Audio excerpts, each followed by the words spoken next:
வணக்கம் மக்களே. ஏவில் அரசுலேருந்து ஆனந்தன். ஒரு 16 மேஜர் ஸ்டாக்ஸ் வந்து எடுத்திருக்கேன் அனலைஸ் பண்ணுறதுக்காக. இதோட நோக்கம் என்னன்னா, மார்க்கெட் வந்து கரெக்ஷன் மோடுக்கு திரும்பிடுச்சு. லாஸ்ட் வீக்கோட க்ளோசிங் வச்சு பார்க்குறப்போ கரெக்ஷன் மோடுக்கு திரும்பிடுச்சு. இப்போ மார்க்கெட்டில் அடுத்து என்ன சொல்ல வருதுன்னா, இந்த கரெக்ஷன் மோடோட நிற்காம பியர் ட்ரெண்டுக்கும் பியர் மார்க்கெட்டுக்குள்ளேயும் நுழையிறதுக்கான ஒரு வாய்ப்பு இருக்குது.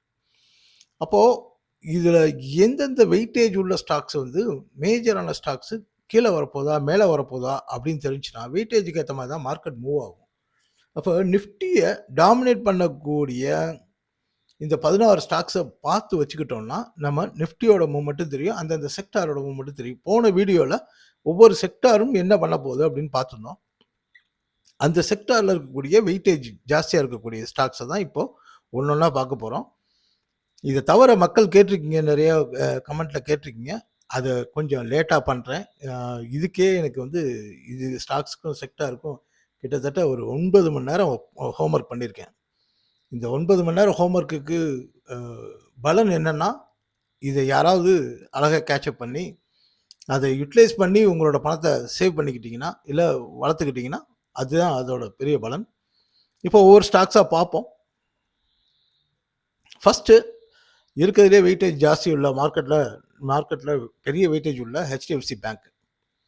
இதோட ரெசிஸ்டன்ஸ் 952க்கு மேலே நிற்கணும். நின்னா ஃபர்தராக மேலே போகும். ஆனால் அதுக்கான வாய்ப்பு ரொம்ப குறைவாக இருக்குது. கீழே சப்போர்ட்னு எடுத்தீங்கன்னா பாருங்க, பக்கத்தில் தான் இருக்குது. 945 க்ளோஸ் ஆனது. 940 ஒரு சப்போர்ட் எடுத்திருக்காரு. இந்த சப்போர்ட்டை இதுக்கு கீழே க்ளோஸ் ஆனால் இதை உடைச்சா 905ன்றது கன்ஃபார்மாக வரும் அப்படின்னு சொல்லலாம். ஏன்னா அப்போது யோசிச்சு பாருங்கள், 905னா 40 பாயிண்ட் இருக்குது. இங்கேருந்து 40 பாயிண்ட்ன்றது கிட்டத்தட்ட 5%. ஹெச்டிஎஃப்சி பேங்க் 5% விழுந்தால் இப்போயே 13% இருக்குது அதோட வெயிட்டேஜ். அப்போ 5% விழுந்தால் மார்க்கெட்டோட நிலைமை என்ன ஆகுன்னு யோசிச்சு பாருங்கள். இது ஃபஸ்ட்டு. அதுக்கு அடுத்த வெயிட்டேஜ் உள்ள ஆள் ஐசிஐசிஐ பேங்க். இதுவும் மேஜரான வெயிட்டேஜ். ஆனால் அதே நேரத்தில் பேங்க் நிஃப்டியும் இருக்கக்கூடிய ஆள்.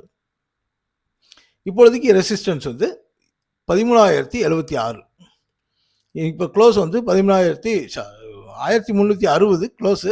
1376 வந்து இப்பொழுது ரெசிஸ்டன்ஸு. ஒரு 16 பாயிண்ட் இருக்குன்னு வச்சுக்கோங்களேன். 1.4% வந்து ஒரு பவுன்ஸ் பேக் கொடுக்கலாம். அதுக்கப்புறமா இதோட சப்போர்ட் அங்கேருந்து கீழே வந்தால் 1312 வரைக்கும் வர்றதுக்கான பெரிய சான்ஸ் இருக்குது. இதுதான் இந்த இடத்த உடைக்கும் போது 1312க்கும் கீழே நிற்கும் போது அது பியர் மார்க்கெட்டுக்குள்ளே நுழையுது. அது வரைக்கும் கரெக்ஷன் மார்க்கெட். கரெக்ஷன்றது நிச்சயமாக மார்க்கெட்டுக்குள்ளே நம்ம ஒவ்வொரு முறையும் எல்லா புல் மார்க்கெட்லேயும் அதை நம்ம எதிர்பார்த்தா ஆகணும். ஸோ இந்த ஐசிஐசிஐ பேங்கை பார்த்துக்குங்க. அடுத்து இது என்னென்னா பேங்க் நிஃப்டியோடு சேர்ந்து ஃபின் நிஃப்டியை சேர்த்து பார்த்துருவோம். ஏன்னா ரெண்டும் சேர்த்து தான் அது இதாகுது. பஜ் ஃபினான்ஸ் ரெசிஸ்டன்ஸ் வந்து 2050. இப்போ 2000 இருக்குது. 2003ன்னு வச்சுக்கோங்களேன். இது இமீடியட்டாக வரக்கூடிய சப்போர்ட்னு பார்த்தீங்கன்னா 1966. அதை உடைச்சா 1800 வரைக்கும் அடுத்த ரேலி அது பாட்டுக்கு வந்துகிட்டே இருக்கும். அது 1900 உடைச்சா 1966 சப்போர்ட்டு. 1900 உடைக்கும்போது 1800 வரைக்கும் இது பெரிய கரெக்ஷன் வரும். இது வந்து ஆக்சுவலி இதுவும் பார்த்தீங்கன்னா 200 பாயிண்ட்ன்றது என்னென்னா 10%. ஸோ இதனால பெரிய மார்க்கெட் இறங்காதனாலும் ஆனால் முக்கியமான விஷயம். அடுத்து ஜியோ ஃபின்னில் பார்க்கணுன்றதுக்காக சொல்கிறேன். ரெசிஸ்டன்ஸ் வந்து இப்போ ரெசிஸ்டன்ஸ் 314, க்ளோஸ் வந்து 296. கிட்டத்தட்ட 20 பாயிண்ட் இருக்குன்னு வச்சுங்களேன் ஒரு பேச்சுக்கு. அப்போ அதுவும் ஒரு 7-8% மேலே போனால் தான் இது மேலே ரெஸ்யூம் ஆகும். கீழே 277, அதை உடைச்சா 250 கன்ஃபார்ம். அது நல்ல இருக்கும். அந்த 250க்கும் கீழே வரப்போ அவரும் பியர் மார்க்கெட்டுக்குள்ளே என்டர் ஆகிறாரு. ஐடிசி உங்களுக்கு ஒரு விஷயம் என்னென்னா, இந்த ஐடிசி வந்து சமீபத்தில் வந்து ஒரு 2-3 வருஷமாக நல்லா ஏறிட்டுருக்கு. அதுக்கு முன்னாடி 4-5 வருஷமாக படுத்தே கிடந்துச்சு. இது இப்போ வந்து இவர் பியர் மார்க்கெட்டுக்குள்ள நுழையிறதுக்கான அத்தனை சிம்டம்ஸும் குடுத்துருக்காரு. நிஜமாவே ஐடிசி இறங்க ஆரம்பிச்சுச்சுன்னா, மறுபடியும் ஏறுறது ரொம்ப சிரமம். அவன் எந்த டைரக்ஷன்ல இருக்கானோ, அந்த டைரக்ஷன்ல அது பாட்டுக்கு மூவ் ஆயிட்டு இருக்கும். ஏறுறப்பயும் அப்படிதான் ஏறிட்டு இருந்தது. இப்போ 405ல இருக்கு. 412ம், 416ம் ஒரு ரெசிஸ்டன்ஸ் ஏரியா. அத உடைச்சாலும் இது பெருசா மேல நிக்க போறது இல்லைன்னு மட்டும் தெரியுது. Bounce back. இப்பொழுதைய சப்போர்ட் வந்து ரொம்ப பக்கத்துல இருக்க சப்போர்ட் 398. இது வந்து 380க்கு கீழ வரும்போது, இதுவும் 390 கீழ வந்தாலே 390 கீழ வந்தாலே, இதுவும் பெரிய செல்லிங்க்கு ரெடி ஆயிரும். ஸோ ஐடிசி வச்சிருக்கவங்க நெறைய பேர் வச்சிருப்பீங்க. கவனமா இருங்க. ஹிண்ட் யூனிலிவர் ஏற்கனவே நம்ம டார்கெட் குடுத்துருந்தோம். 2480ன்னு. இப்ப 2525 வரைக்கும் வந்திருக்காரு. இன்னும் ஒரு 40 பாயிண்ட். இது முதலே சொன்னதுனால நெறைய பேர் கொஞ்சம் அலர்ட் ஆயிருப்பீங்கன்னு நெனைக்கிறேன். இவரும் வந்து இதே மாரி தான் 2200 வரைக்கும் இந்த கரெக்ஷனா இருக்கும் பட்சத்தில் வரும். அத உடைக்கும்போது அதுவும் பெரிய விஷயம். பெருசா கீழ வரும். மெட்டல் ஸ்டாக்ஸ் எடுத்துட்டீங்கன்னா, ஹிண்டால்கோ இப்பொழுதைக்கு இருக்கிறதுலே நல்லா பெர்ஃபார்ம் பண்ண stock. L&T metal ஸ்டாக்ஸும் L&T, capital goods இதெல்லாம் வந்து ஓரளவுக்கு நல்ல சமீபத்தில நல்லா பெர்ஃபார்ம் பண்ணுது. பட் என்னன்னா, இந்த ரெசிஸ்டன்ஸ் ஏரியால அவனால நிக்க முடியல. இந்த வாரம் நல்லா மேல போயிட்டு சல்லுன்னு இறக்கி விட்டுட்டான். ஸோ இதுக்கு மேல இவ்வளோ வேகமா போனாலும், இதுக்கு மேல க்ளோஸ் ஆயிருக்கலாம். ஆகல அப்படின்றதுனால என்ன அர்த்தம் வருதுன்னா, இது கீழ வர்றதுக்கு தயாராயிட்டாருன்னு அர்த்தம். ஏன்னா, இன்னும் மெட்டல் ஸ்டாக்ல கரெக்ஷன் வரல. மற்ற இண்டெக்ஸ் எல்லாம் கரெக்ஷன் ஒவ்வொன்னா குடுத்தாலும், இன்னும் மெட்டல் மட்டும் தான் ஸ்ட்ராங்கா இருந்துச்சு. போன வாரம் வரைக்குமே. ஸோ இது இப்போ ரெசிஸ்டன்ஸ்ன்னு பார்த்தீங்கன்னா, 770 டூ அத 770 தாண்டுச்சுன்னா 805 வரைக்கும் போக சான்ஸ் இருக்கு. நான் வந்து ஒரு பேச்சுக்கு தான் சொல்றேன். மேல போகும்னு. அப்படியே போனாலும் அது ஒரு வீக்லி க்ளோசிங்ல அங்க நிக்கணும். இல்லாம ஒரு 2 நாள் மேல ஏறிட்டு சல்லுன்னு கீழ இறங்கிடுச்சுன்னா, அப்பயும் டேஞ்சர். இப்போ லாஸ்ட் வீக் அப்படிதான் நடந்தது. ஆல் டைம் ஹை எல்லாம் உடைக்கிற மாரி போயிட்டு, கீழ இறங்கிட்டாரு. சப்போர்ட்ன்னு பார்த்தீங்கன்னா, 732. அது இப்போ க்ளோஸ் வந்து 744. 732 சப்போர்ட். அத உடைச்சா 695 வரைக்கும் வரும். தட் மீன்ஸ் ஒரு 5% வந்து ஒரு கரெக்ஷன் இருக்கு. ஆனா அந்த கரெக்ஷன் கன்டின்யூ ஆகும் பட்சத்தில் அதுவும் பியர் மார்க்கெட்ல வரும். இப்ப நான் பேசிட்டு இருக்கிறதெல்லாம் உங்களுக்கு ஒரு விஷயம் கவனமா வச்சுக்கோங்க. கரெக்ஷன் மார்க்கெட்டுக்கும், பியர் மார்க்கெட்டுக்குமான விஷயம் தான் சொல்லிட்டு இருக்கேன். கரெக்ஷன் மார்க்கெட்ன்றது ஷார்ட் டெர்ம்ல சப்போர்ட் குடுத்திருப்போம். அந்த இதையும் உடைச்சு ஏன்னா அது ஒரு 4%, 5% வரைக்கும் இருக்கலாம். சில ஸ்டாக்ஸ் வந்து 10% வரைக்கும் கூட இருக்கலாம். அத பிரேக் பண்றப்போ பியர் மார்க்கெட்ன்றது குறைஞ்சது 1½ வருஷத்துமாவது கன்டின்யூ ஆகும். ஸோ அதுக்கான பொட்டன்ஷியல் கண்ல காமிச்சிட்டு இருக்காரு. அதனால தான் இவ்வளோ பதட்டமா எல்லாத்தையும் சொல்லிட்டு இருக்கேன். ஓகே. அடுத்து ஜேஎஸ்டபிள்யூ ஸ்டீல் பக்கா பெர்ஃபார்மன்ஸ். ஆல் டைம் ஹைய உடைச்சு மேல போயிட்டே இருந்தாரு. இப்போ லாஸ்ட் வீக் பார்த்தீங்கன்னா, உங்களுக்கு தெரியும் ஒரு பெரிய டெயில் போட்டிருக்காரு. அப்ப நான் என்ன அர்த்தம்னா, இங்க செல்லிங் ஸ்டார்ட் ஆயிடுச்சுன்னு அர்த்தம். ஸோ ஆனாலும் இதுக்கு பொட்டன்ஷியல் இன்னும் இருக்கு. இன்னும் நல்ல ஸ்டாக்கு இன்னும் மேல போணும். ஆனா இவன்ட்ட இருக்கக்கூடிய ஒரு கெட்ட பழக்கம் என்னன்னா, மேலெல்லாம் நல்ல இண்டிகேஷன் காமிச்சுட்டு கீழ வந்துருவான். கீழ இண்டிகேஷன் காமிச்சுட்டு மேல போயிருவான். சில நேரங்கள்ல டெக்னிக்கலா வந்து நம்ம ஒரு ஷார்ட் டெர்ம்க்கோ, ஒரு மிட் டெர்ம்க்கோ இத பார்க்குறப்ப தப்பா இந்த சொல்லுவாங்க இல்லையா? ரைட்ல இண்டிகேட் போட்டுட்டு லெஃப்ட்ல கைய காமிச்சுட்டு ஸ்ட்ரெய்ட்டா போயிருவான். அந்த மாரி ஆளு இவன். சப்போர்ட்ன்னு பார்த்தீங்கன்னா, இப்பொழுதைக்கு க்ளோஸ் வந்து ஆமா 1130ல இருக்கு இல்லையா? இதோட சப்போர்ட் வந்து 1111. இதுக்கு கீழ வரும்போது 1073, 1050. இந்த 1073 டூ 1050க்குள்ள அவர் வந்து அரெஸ்ட் ஆகி ரிட்டர்ன் ஆகணும். ஆயிட்டா, இது வந்து மார்க்கெட் இப்படி போனா நான் அப்படித்தான் போவேன். மார்க்கெட்டோட சேர்ந்து போவேன்லாம் இல்ல. சஸ்மே அவர் தனியாவே டிராவல் பண்ணுவாரு. ஸோ இந்த இந்த ஸ்டாக்க பொறுத்தவரைக்கும் 1073லேருந்து 1050 வரைக்கும் கவனமா பார்க்க வேண்டிய ஒரு ஸ்டாக். டாடா ஸ்டீல் இவரு மற்ற மெட்டல் ஸ்டாக் மாதிரி இல்லாம இவரு கிளியரா இண்டிகேஷன் குடுத்துட்டாரு. நான் கீழ வரப்போறேன்னு. ஸோ ரெசிஸ்டன்ஸ்ன்னு பார்த்தீங்கன்னா, ஒரு பேச்சுக்கு வைக்கணும்னா 172.50 ஒரு ரெசிஸ்டன்ஸ். அதாவது இங்கேருந்து ஒரு 2% 2% வரைக்கும் மேல இருக்கு. சப்போர்ட் வந்து 163.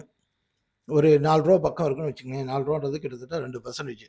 இது வரைக்கும் சப்போர்ட் இருக்குது. அதை உடைச்சா 163 உடைச்சா 148லேருந்து 143 வரைக்கும் வரலாம். வரும்னு சொல்லக்கூடாது இல்லையா, வரலாம். ஸோ அப்படின்னா உங்களுக்கு இங்கேருந்து ஒரு 20 பாயிண்ட்னா ஒரு 10% வரைக்கும் கரெக்ஷன் வர்றதுக்கு சான்ஸ் இருக்குது. அடுத்து மாருதி. பட்டை கிளப்பிட்டார் அவர். ஆனால் என்னென்னா இந்த லாங் டேர்ம் டார்கெட்டை அவர் முடிச்சுட்ருக்காரு. ஏற்கனவே இந்த மாருதி பற்றி நம்ம போன 2 வீடியோவில் பேசியிருக்கோம். இந்த லாங் டேர்ம் டார்கெட்டை முடிக்கிறப்போ அது என்ன சொல்கிறது, monthly target, weekly target, daily target, அப்புறம் ஹவர்லி பேசிஸில் ஏதாவது டார்கெட் இருந்துச்சுன்னா இது எல்லாத்தையும் முடிச்சுட்ருப்பாங்க. இந்த லாங் டேர்ம் இது வந்து முக்கியமான விஷயமா சொல்கிறேன், கவனிச்சுங்க. இந்த டார்கெட் ஆல் டைம் டார்கெட்டை முடிக்கிறப்போ அக்ரெசிவ்னஸ் பயங்கரமாக இருக்கும். இங்கே போகிற அங்கே போகிற அதுக்கு லெவல்ஸ்லாம் தாண்டி போகிற மாதிரி இருக்கும். ஆனால் இந்த சம்பவத்துக்கு அப்புறமா அவர் லாங் டேர்ம் கரெக்ஷனுக்கு வருவார். அப்படி வரும்போது இது இப்பொழுதைக்கு நல்ல சப்போர்ட்னு பார்த்தீங்கன்னா 15,800 மேலே வந்து ஒருவேளை இந்த மாதிரி நம்ம பெருசாக புல்லிஷாக போனால் அதிகபட்சமாக 17,300 to 400 போகலாம்.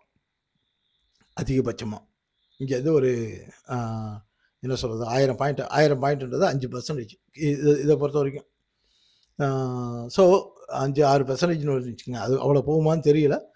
ஆனால் நெருக்கி ஒரு 16,500 600 அந்த ரேஞ்சு போனால் கூட நீங்கள் தப்பிச்சு வெளியே வர்றது நல்லது. யாரெல்லாம் லாங்கில் வச்சுருக்கீங்களோ கொடுத்துருங்க.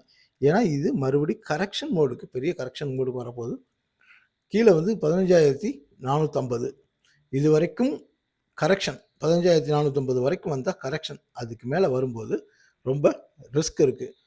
இன்னும் ரொம்ப பொட்டன்ஷியலாக சொல்லணுன்னா 13,000க்கு கீழே வந்துச்சுன்னா அது பெரிய அளவில் கரெக்ஷனுக்குள்ளே வந்துடும்.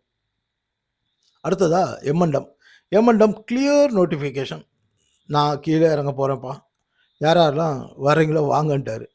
ஸோ கூட போய் ஷார்ட் போகிறவங்கலாம் போய்க்கலாம், இல்லை லாங் வச்சுருக்கவங்க ப்ராஃபிட்டை புக் பண்ணிக்கலாம், இல்லை ஒரு ட்ரைலிங் அடுத்த பவுன்ஸ் வர்றப்போ ஒரு ட்ரைலிங் ஸ்டாப் லாஸை மேனேஜ் பண்ணிக்கலாம்.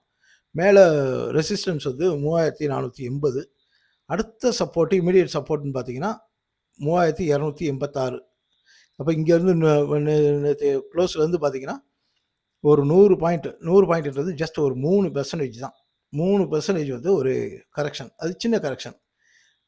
ஆனால் அங்கேருந்து அந்த கரெக்ஷன் கண்டினியூ ஆனால் கூட 3,000 வரைக்கும் கூட நீங்கள் அதை தாங்கிக்கலாம். 3,000க்கு கீழே வந்தால் அது பேர் மார்க்கெட்டுக்குள்ளே என்டர் ஆகுது. பேர் மார்க்கெட்டுன்றது அங்கேருந்து ஒரு 500 பாயிண்ட் இறங்கும். அதுக்கப்புறமா எங்கே நிற்கிதுன்றதை பொறுத்து இருக்குது. ஓகே, அதனால் எம்என்டம் ஆல்ரெடி நல்லா ஏறிடுச்சு. இருந்தாலும் அதுக்கு இன்னும் மேலே லாங் டேர்முக்கு, ரொம்ப லாங் டேர்ம் வைக்கிறவங்களுக்கு மேலே டார்கெட் மிச்சம் இருக்குது. டாடா மோட்டார்ஸ். ஸோ இந்த ஐடிசி எப்படி சொன்னோமோ அதே மாதிரி தான் டாடா மோட்டார்ஸ் தான். இறங்குனா இறங்கிட்டே இருப்பார். இங்கே பாருங்கள், இவ்வளோ இறங்கியிருக்கார் அவர். இந்த ஏரியா ஃபுல்லாக இறங்கிட்டே இருக்கார். யோசிச்சு பாருங்கள், இது ஒவ்வொரு சொல்டு இங்கே திரும்பிடுவோம் அங்கே திரும்பிடுவோம்னா இறங்குனா அப்படியே செல் பண்ணிக்கிட்டே வருவாங்க. ஏன்னா டாடா மோட்டார்ஸ்லாம் பார்த்தீங்கன்னா அந்த ஆப்ரேட்டர், இந்த இதெல்லாம் இருக்காது. அந்த ஸ்டாக்குக்கு வந்து அந்த அவங்க ப்ரொமோட்டர்ஸ் வந்து பெருசாக முக்கியத்துவம் கொடுத்து அதை பேலன்ஸ் பண்ணுறது, தடுக்கிறது, இந்த வேலையெல்லாம் பண்ண மாட்டாங்க. என்ன ரியலாக ரீட்டைலர்ஸும் இன்ஸ்டிடியூஷனல் இன்வெஸ்டர்ஸும் ட்ரேட் பண்ணுறாங்களோ அப்படியே போயிட்டே இருக்கும். அதனால் இதெல்லாம் வந்து இந்த பேட்டர்னே இப்படி தான். நீங்கள் வேணால் சார்ட் எடுத்து பாருங்கள்.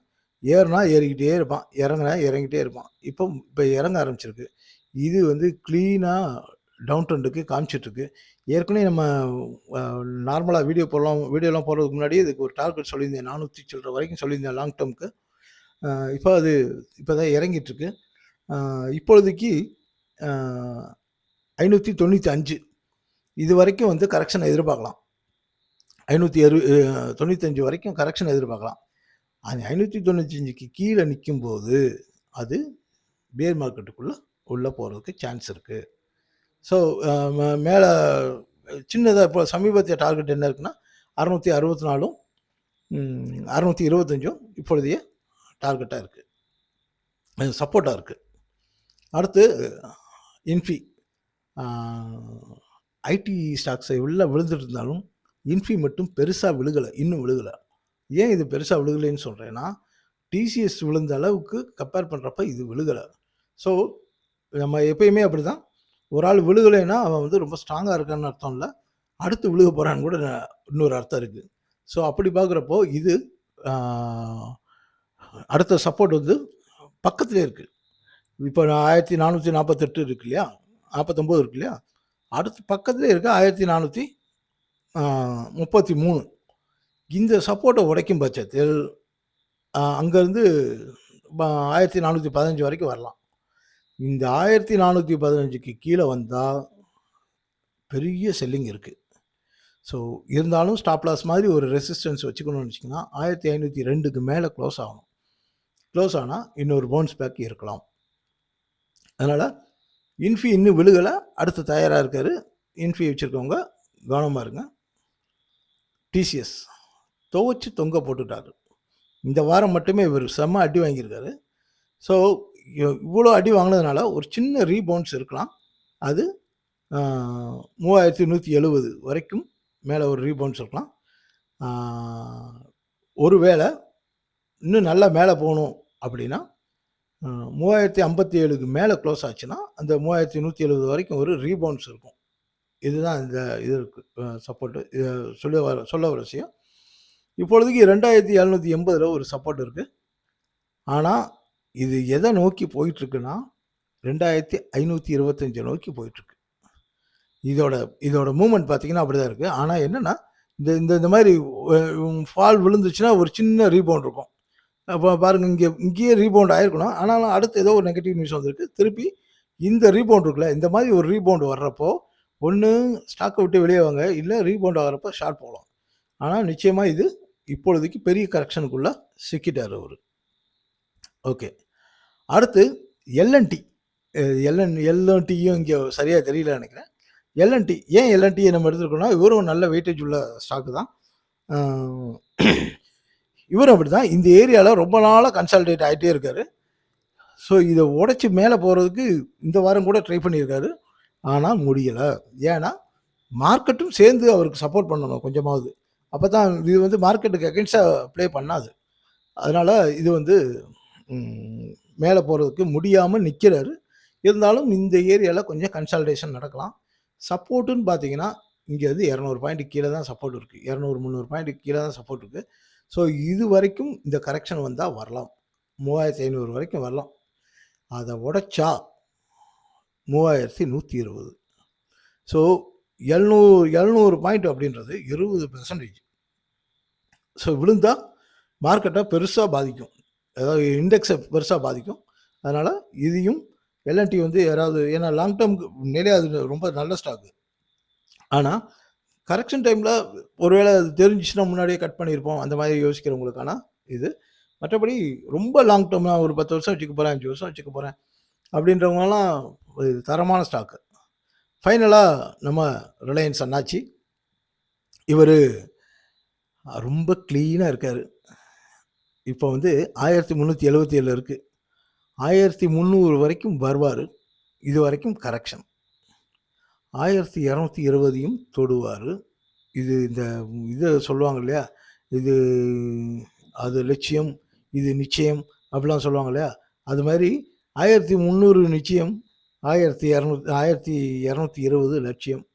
அதையும் தாண்டுறப்போ அப்புறம் ஆண்டவன் கையில் தான் இருக்குது. ஸோ, இப்போ நம்ம பார்த்த ஸ்டாக்ஸ் எல்லாமே மார்க்கெட்டை, இண்டெக்ஸை வந்து எப்படி அஃபெக்ட் பண்ணுன்றதை தான் பார்த்துருக்கோம். நீங்கள் இந்த ஸ்டாக் வச்சுருந்தாலோ இல்லை இந்த ஸ்டாக்கோட பிஹேவியரை வச்சு இண்டெக்ஸையும் நீங்கள் மேனேஜ் பண்ணிக்கலாம். இதை தவிர நீங்கள் கேட்ட மற்ற ஸ்டாக்ஸ் எல்லாம் வந்து ஒன்று ஒன்றா போடுறேன் மக்களை. அது கொஞ்சம் டைம் எடுத்துக்கிறேன். நான் இதுக்கே எனக்கு மூச்சு முட்டுது. தேங்க்யூ.